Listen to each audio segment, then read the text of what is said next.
in order to know like what you want, you have to experience what it is that you do not.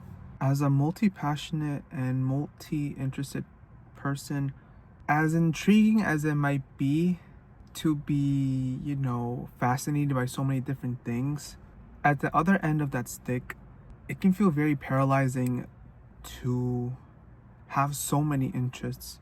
And even though I'm still in my 20s and I'm near my mid 20s, I know it's like a bit dramatic to think this, but I feel like I'm running out of time. There is this invisible pressure that I put on myself to do everything simultaneously at one given moment. And I think that is the most difficult part of pursuing certain passions, interests, or really anything, because like there's so many things that you want to experience and also like be successful at, but it's also like, where the heck do I start? Like which step should I take? And for me, like, this is where I'm at. It's like what I feel is a bit overwhelming and also just frustrating at the same time is like, I don't know where I should put my energy towards. And ultimately what I'm coming to the conclusion is that like, I believe that even in the midst of this overwhelming experience, there are invisible nudges that steer you into the right direction. I just started listening to Bashar and his teachings, and I really resonated with, I don't know if it was like the instructions or like the manual of like following your excitement. It really resonated with me because like the concept is simple, like the act of doing it can sometimes feel a bit uncertain. And I think for me, like, I'm a person that likes to see results like right away. And now that I'm coming to terms with the fact that I really do not want to pursue a traditional career in the sense of like having a specific title or working in a specific industry, 9 to 5.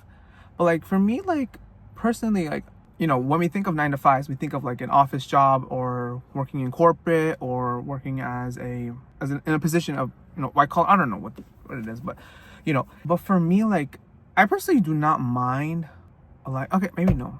Because I was going to say, like, I don't know if I mind working from 9 to 5, but it's like depending on like what it is that I work in, like what I am doing with my time in terms of like my career and like what I'm investing my energy in. Ever since I was in high school, like I knew that I never really wanted to pursue like a traditional career, but out of fear of the uncertainty and wanting to pursue certain paths that have been advertised to bring long-term stability and security, I was overcome with fear.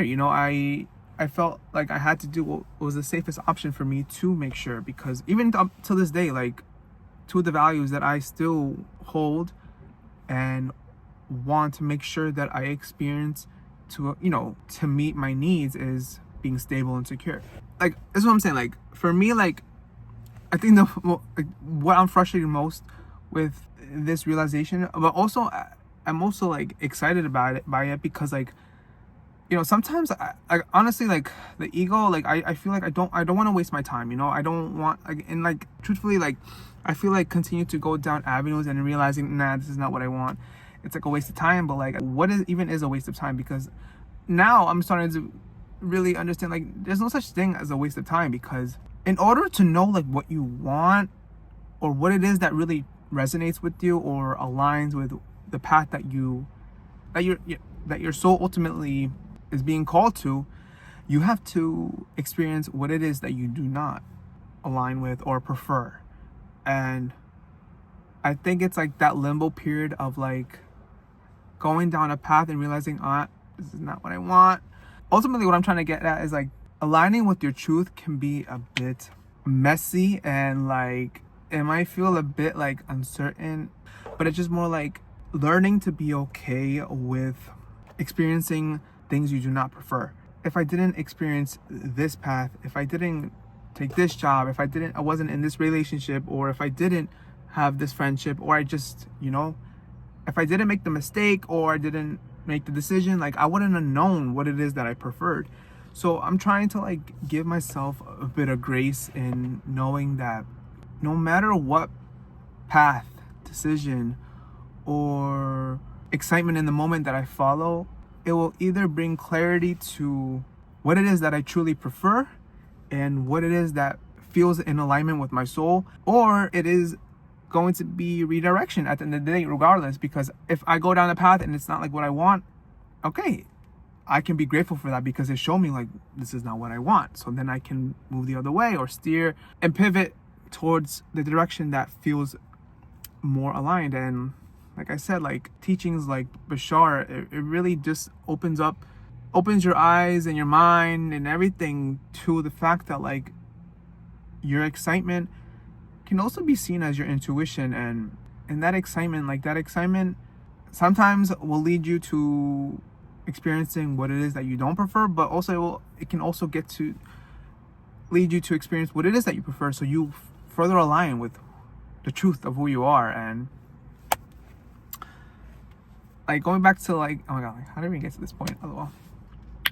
I guess I just kind of like answered my own question. I mean, it wasn't really a question, but it was just me like being like 'cause today I was just feeling like, like I'm excited about a lot of things that I would want to pursue, but it's like I'm coming back to like this reminder that I have to trust my excitement and just follow what it is that I'm called to in the moment, because it is in that following that I come closer to the truth of who I am and the truth of what's in alignment. So, I'm kind of like, getting clear. Like, 'cause sometimes I just have to like speak through it and remind myself like, because like at the end of the day, like right now, like life is good. Like there's nothing I can really complain about it. Like truly, I just think like sometimes we have to like put a break on like expecting so much from ourselves in a given moment, and we have to like see if it's like, is this sense of like wanting clarity for or is it for the comprehension of the external world? And for me, like, in the process of decentering external validation, it is truly liberating, because like when you learn to decenter the outside world and allow yourself the freedom to like roam consciously, you give yourself the permission to come into alignment with who you are. So let me just take a few deep breaths and like let me not get worked up, okay? Because like sometimes I'm just like but yeah, so